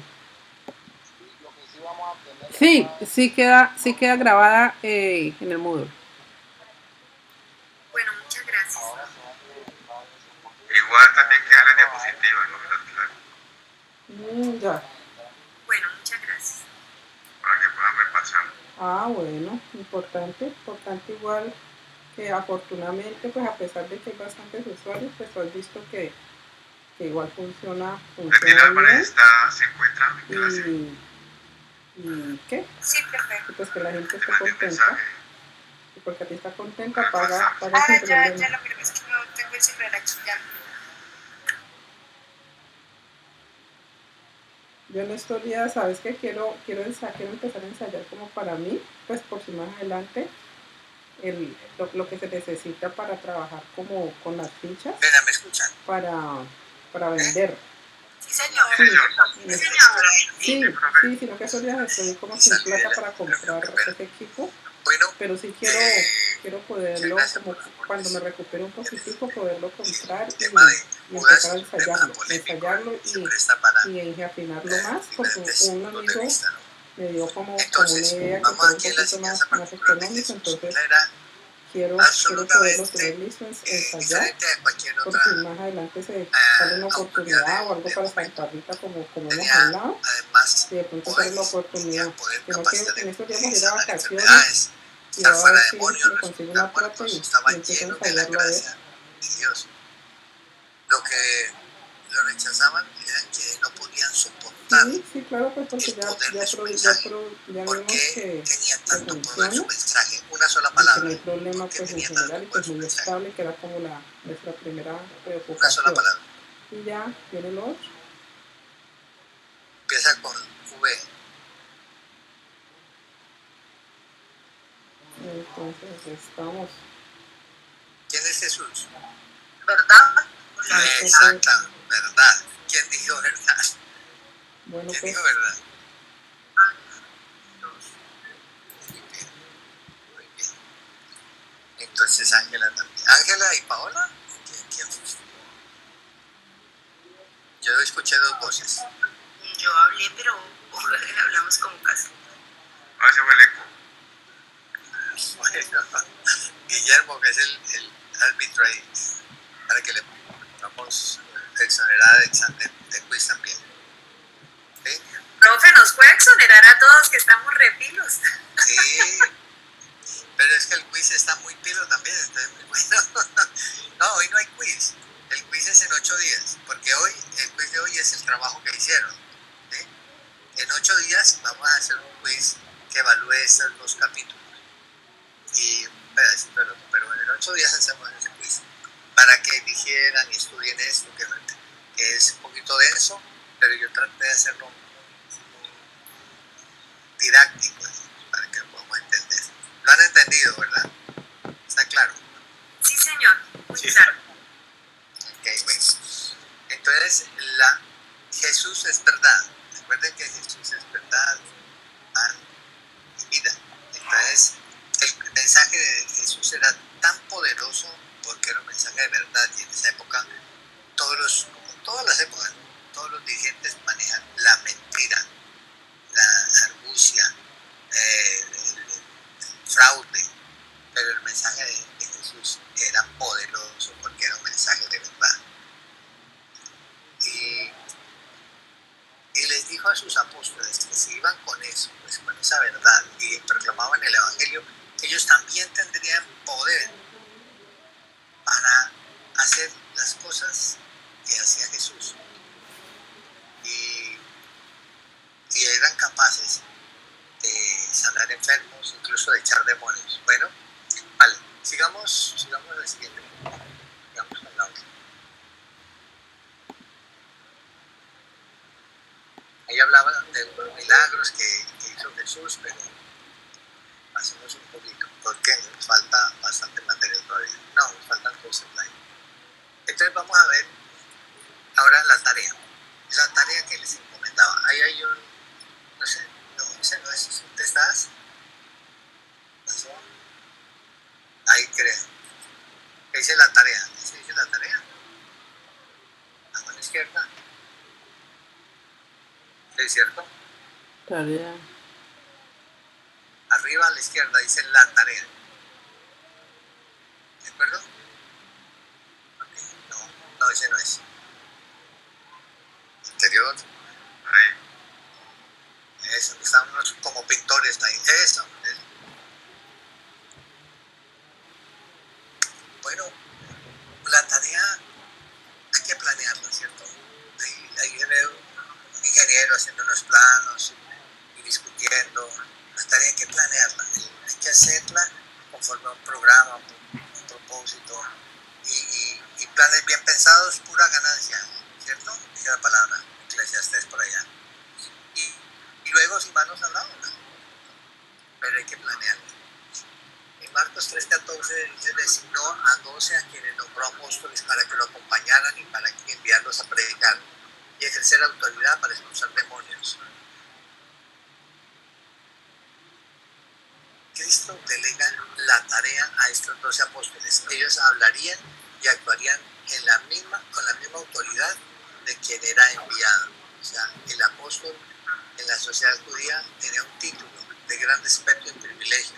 Era como un cónsul, como un embajador, básicamente. ¿Sí? Ahora hablamos de los procesos, del proceso de 2 pasos antes de enviarlos a predicar. Él los envió a predicar, pero los había preparado, ¿cierto? Primero los atrajo así y los cautivó. Al cautivarlos ya hay que obtener toda la atención de los discípulos hacia él. Hay un radio prendido, hay algún micrófono que está escuchando un radio. ¿De quién será? ¿Podemos apagar? Gracias. Gracias. Entonces, el proceso en 2 pasos: los atrajo, los cautivó, y una vez que los cautivó y los atrajo, les dio poder para hacer milagros, echar fuera demonios y todo lo que hablábamos ahora. Estos ya estaban al servicio de Jesús, o sea, Jesús había comprobado su firmeza y su fidelidad, o sea que estaban al 100%, estuvo ahí, estaban al 100% comprometidos, ya como discípulos. Entonces empieza a mandarlos a hacer esas pequeñas, digamos, salidas de evangelización y de limpiar demonios. Lo que estaba él haciendo, solo, acompañado de los, inicialmente solo, luego con unos pocos, los mandó en parejas de 2 en 2 a hacer esto. Que se trataba de hombres comunes y corrientes, llamado fue poco común. Aquí lo importante no eran los hombres, sino la tarea a la que habían sido llamados. Habían sido llamados a ser embajadores de Cristo. ¿Amén? ¿Cuál es la responsabilidad de los apóstoles? Miremos a mano derecha, este cuadrito dice la responsabilidad de los apóstoles: edificar la iglesia. Ellos fueron maestros, predicadores cristianos originales. Su enseñanza está registrada en el Nuevo Testamento y es la única regla por la cual aún hoy día se puede probar la sana doctrina. Entonces miremos en Efesios 4:11, dice: el mismo construyó a unos apóstoles, a otros profetas, a otros evangelistas, a otros pastores, a otros maestros, a fin de capacitar al pueblo de Dios para la obra de servicio, para edificar el cuerpo de Cristo. ¿Quién es el cuerpo de Cristo? La iglesia, nosotros, ¿cierto? Les aseguro, respondió Jesús, que todo el que por causa del reino de Dios haya dejado casa, esposa, hermanos, padres e hijos, recibirá mucho más en este tiempo que en la edad venidera, la vida eterna. Eso lo conocemos, lo sabemos y lo entendemos. Vamos al quinto, el adiestramiento. Aquí quería llegar, el adiestramiento. ¿Por qué fue tan difícil el proceso de aprendizaje de los apóstoles? O sea, ahí no plantea el Señor que le tocó repetir la lección, que le tocó explicarles, digamos, con plastilina. Él los mandaba y cuando fallaban, les explicaba por qué habían fallado. ¿Cierto? Y volvía y confiaba en ellos y los mandaba. Entonces, los 12 necesitaban adiestramiento. Abandonaron todas las cosas en las que eran expertos, porque eran expertos en hacer redes, en pescar, bueno, el recaudador de impuestos en llevar su contabilidad, pero nada de eso, digamos, era afín a la tarea que los estaba llevando. De pronto alguna disciplina como la puntualidad, digamos, de pronto como la firmeza, de pronto como el carácter, pudieron haber aportado, pero ellos fueron y dejaron esa zona de confort donde ya eran fuertes para meterse en una tarea que no conocían, que era desconocida. Ellos fueron capaces de tomar esa tarea y de convertirse en aprendices. Aprendieron a escuchar al maestro, a preguntar, a observar y con el trato con la gente a disfrutar esa comunicación o esa enseñanza de Jesús era muy agradable. El Señor les dio la oportunidad para ministrar, los preparó para cumplir asignaciones especiales y les dio ánimo, con cariño los corrigió, con amor fue paciente para enseñarles. Entonces, 3 características: falta de intelecto, falta de humildad. Profe, qué pena, yo estoy viendo la misma de la 4, la tarea, yo no sé, ¿está prestando la 5ª? Sí, estoy en el adiestramiento. En la pantalla aparece la 4. Ya, ahora sí, ya. Sí. Yo no sabía dónde estaba diciendo ustedes. Ahora sí. Sí, claro, estaba en la jugada ahí, casi. Está hablando de eso, de los 12, de cómo estaban ellos. El Señor les dio la oportunidad para ministrar, los preparó, ¿sí?, para cumplir las asignaciones que Él había hecho. Entonces, en falta de intelecto, si carecían de entendimiento espiritual, eran lentos para oír, para entender, eran necios, torpes y ciegos, como Shakira, como la canción, porque eran personas burlas, eran personas que no tenían una capacidad, una preparación, digamos, intelectual. ¿Y cómo lo resolvió Jesús? Jesús lo resolvió con amor, continuaron enseñándoles con paciencia hasta que ellos pudieron entender y aprender de qué se trataba. Y ahí está el versículo para que lo estudien en casa cuando estén estudiando Hechos 1:3. Falta de humildad. Se preocupaban de sí mismos y se encontraban con sus propios intereses. Eran arribistas, orgullosos, discutiendo cuál era el más importante. ¿Recuerdan los hijos de Zebedeo? ¿Cuál era? La mamá llegó a preguntar que los ponga el uno a la derecha, el otro a la izquierda. Eran envidiosos, egoístas, arribistas. Ahí están las citas bíblicas. ¿Y cómo resolvió eso Jesús? Enseñándoles con humildad. Se humilló y les enseñó que el orgullo fuera. Se humilló a lavarle los pies. Les mide esas lecciones tan poderosas y contundentes que les daban Jesús, con acciones, no con palabras. Y carecían de fe. Incluso después de tantos milagros que ellos observaron, de tanto aprendizaje, Jesús termina por reprocharles su falta de fe. Ahí lo van a ver en Marcos 16:14. ¿Y cómo resolvió eso Jesús? Siguió haciendo más milagros y más hechos portentosos para que esta gente incrédula creyera.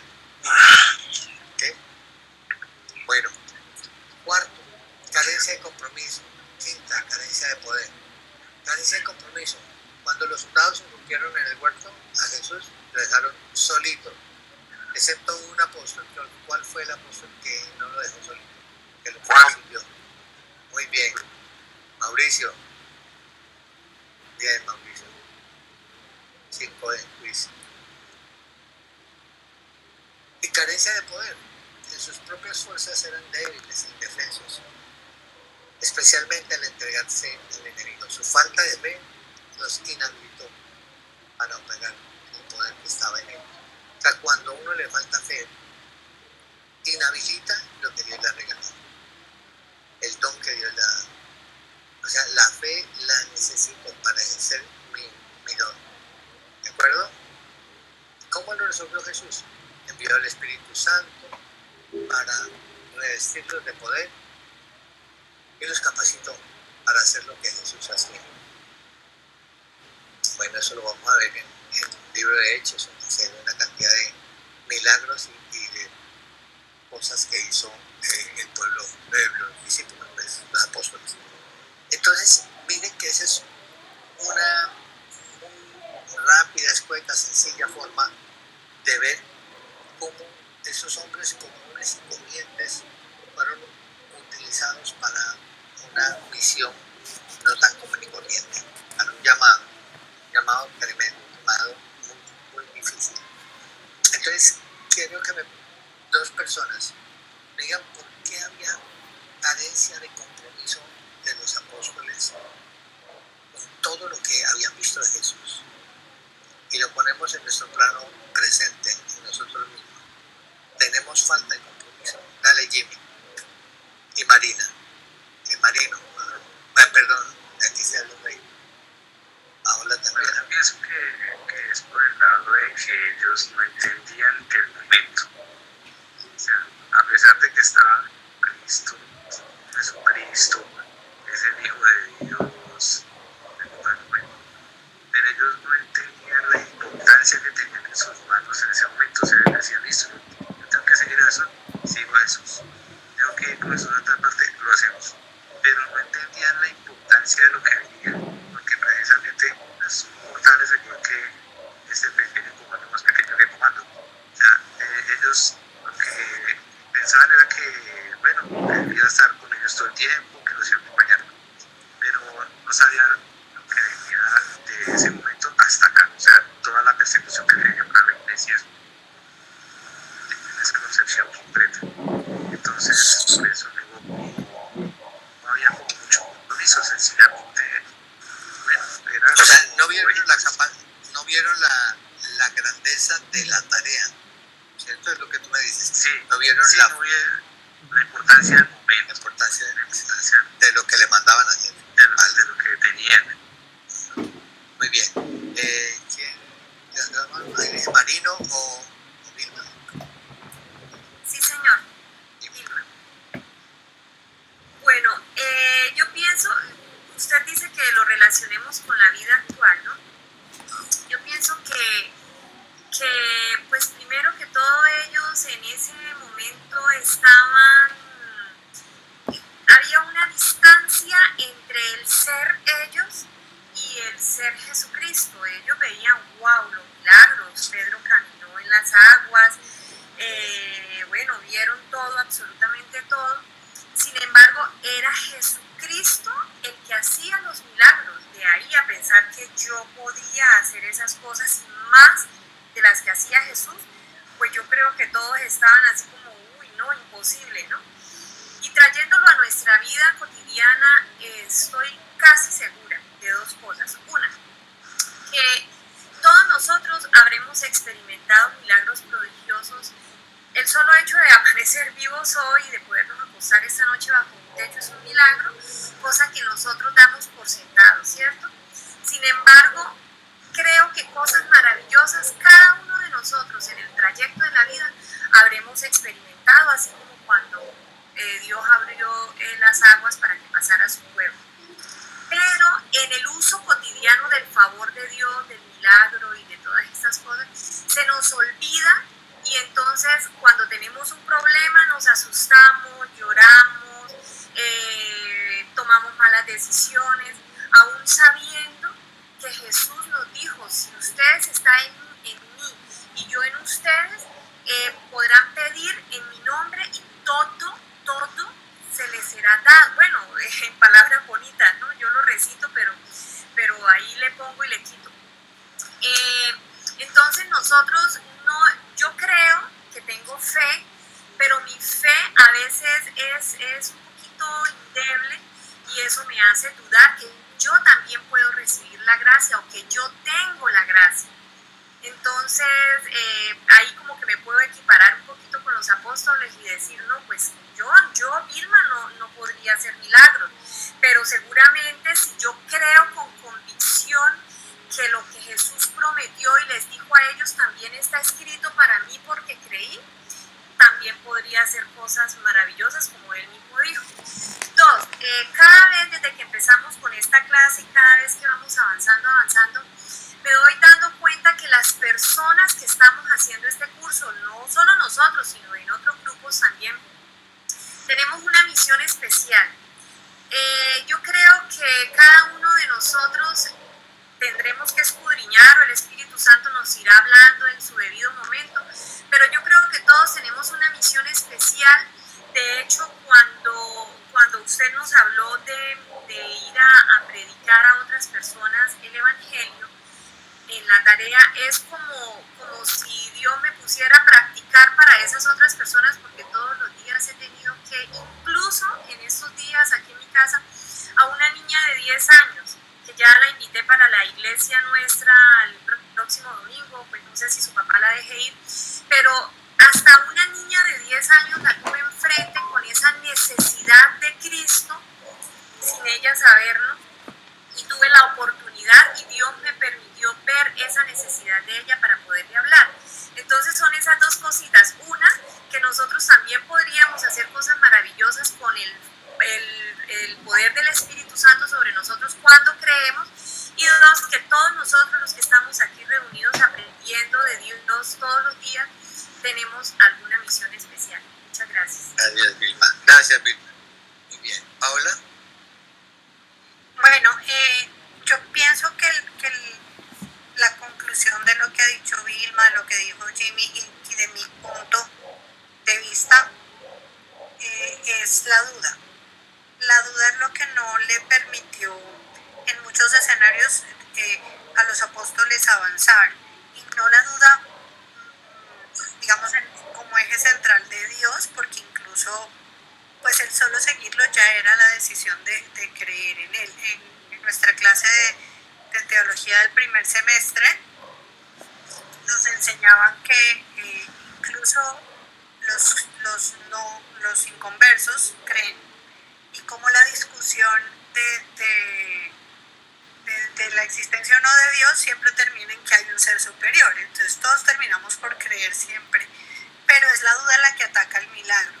Yo me acuerdo hace muchos años en una enseñanza que el PAC dio en la iglesia, dijo algo que a mí se me quedó siempre en la memoria, y es que la duda pone en riesgo el milagro. Entonces, si lo equiparo a nuestro momento actual, pues creer en Dios puede ser muy práctico incluso. Y puede ser que los apóstoles estaban ya con el Señor y estaban con Jesús, entonces digamos que por defecto la creencia per se, pero el no tener duda, la plena convicción de lo que, gracias Vilma, así fue la palabra, la duda ataca el milagro. La falta de convicción absoluta, carente de duda, es lo que nos ataca y no nos permite avanzar, ¿cierto? Entonces, sí, lo estoy viendo hacer milagros, los he vivido en mi vida para traerlo a la contemporaneidad, pero frente a las situaciones difíciles es como que siempre queremos presupuestar la respuesta de mañana y no nos tomamos el trabajo de vivir el día a día. La carencia de compromiso fue mi pregunta. Eso es lo que quiero que nos cuestionemos, porque hay falta de compromiso de parte nuestra frente a la Gran Comisión. Porque yo les puedo dar... Perdóname, Guillermo, yo creo que no es falta de compromiso en sí misma, sino que el temor, precisamente esa sombra de duda, pues hace que muchas veces busquemos caminos u otras respuestas a las necesidades. Pero mira, el Señor te dijo hace mucho tiempo a cada uno que vamos y prendemos el Evangelio. Y si yo les pregunto, incluyéndome, ¿cuántas personas nuevas has llegado en estos 10 años que llevas de cristiano, en estos 15 años que eres de cristiano? ¿Cuántas personas han llevado a la iglesia? Creo que salimos rajados, ¿cierto? Bajamos numeritos rojos. Entonces, a eso me refiero, porque hay falta de compromiso. O sea, la duda puede ser un elemento, un atenuante, puede ser una disculpa, una explicación, como quieras tomarlo, vernos incapaces, pero es que yo lo que quiero que enfoquemos es que hay falta de compromiso. Definitivamente hay falta de compromiso y de pronto comodidad, claro, hay comodidad de nuestra parte, pero hay falta de compromiso. Y eso es lo que es mi llamado, a que nosotros nos cuestionemos y digamos, no, el compromiso lo vamos a asumir y lo vamos a tener y vamos a responder a eso que el Señor nos ha puesto. ¿Vale? Gracias, Paula. Luis Fernando, ¿o quién sigue ahí? Una manito levantada de Luis Fernando. Sí, con relación, digamos, a la pregunta, claro, la falta de compromiso de pronto sí es por de pronto uno que no ha dedicado a verdaderamente el tiempo adecuado para Dios. Las tareas, las rutinas, el tiempo. Yo vivo bastante retirado a la iglesia, una hora y media de Cali. Pues, por ejemplo, si yo, digamos, predico a las personas para llevarlas, tendría que esforzarme más, digamos, para llevar más gente hacia Cali.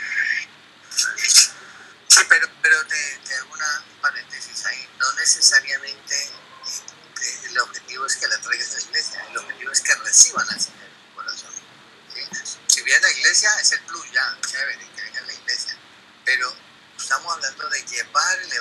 las personas, de hablarle a las personas.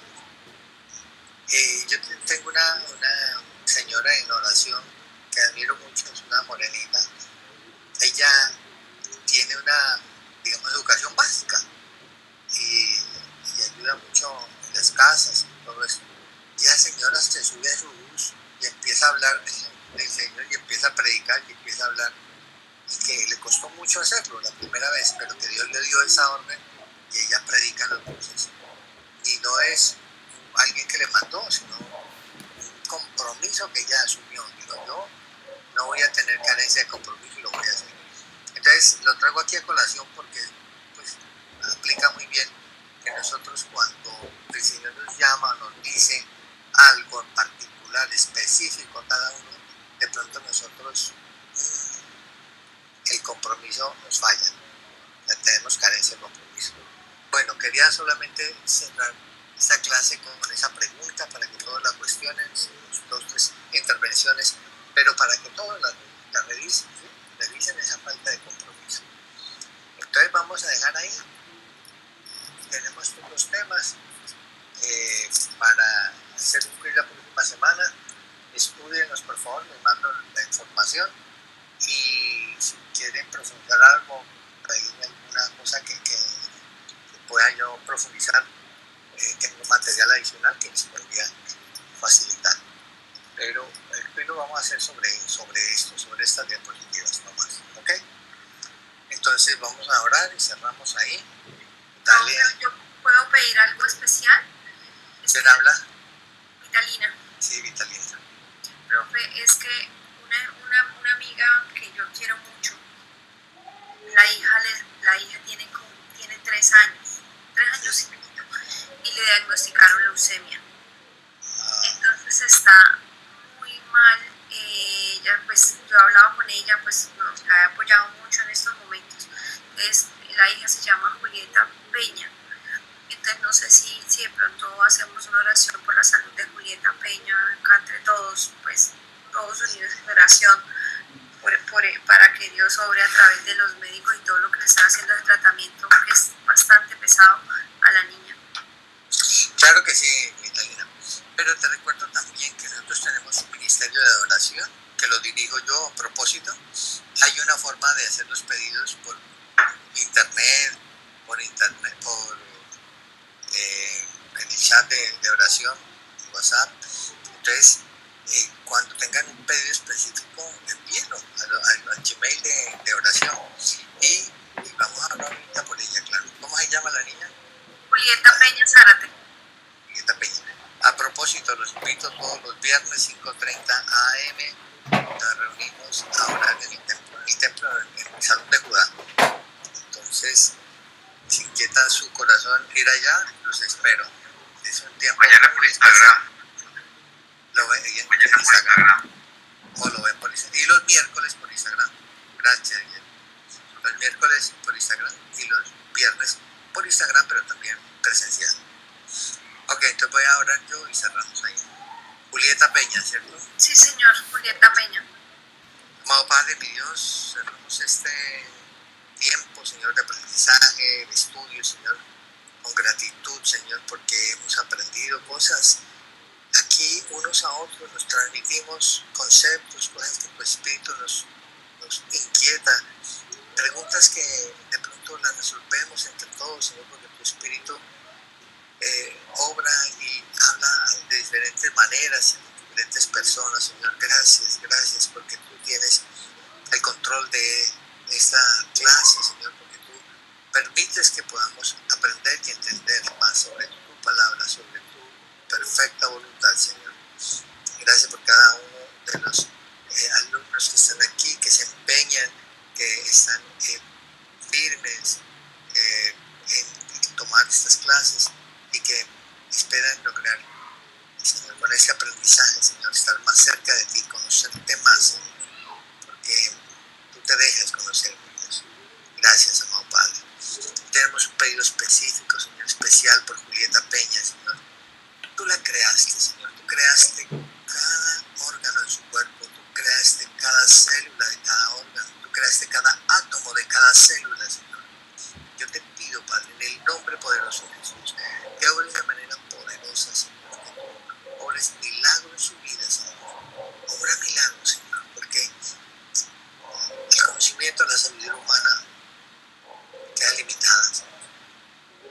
Ahí sigues tú, Señor. Sigues tú con tu poder. Sigues tú con lo que llamamos milagros, Señor. Con algo incomprensible, Señor, para nosotros, para nuestra mente, para nuestro corazón. Solamente decimos gracias, Padre. Gracias por hacerlo, Señor. Y sabemos que tú lo harás, Señor. Lo harás una vez más, Señor. Lo hiciste desde el principio de la historia de la humanidad, Señor. Manejaste todos los imposibles del hombre, Señor, en favor suyo. Y hoy te pedimos, Señor, para que este imposible, Señor, lo vuelvas posible, Padre. Te pido por la sanidad de Julieta, Señor. Y sabemos que toda enfermedad fue clavada ya en el madero del Calvario, Señor. Y que por tus llagas, Jesús, fuimos sanados, Señor. Clamamos por la salud de Julieta, Señor. Y clamamos por su madre, Señor, que está angustiada, triste, Señor. Dale fortaleza, Señor. Dale esa paz que necesita su corazón, Señor. Incrementa su confianza y su fe en que tú obrarás, Señor. Gracias, mi amado Padre. Te amamos y descansamos en ti, en el poderoso nombre de Cristo Jesús. Oramos y con el poder de tu Santo Espíritu. Amén. Amén.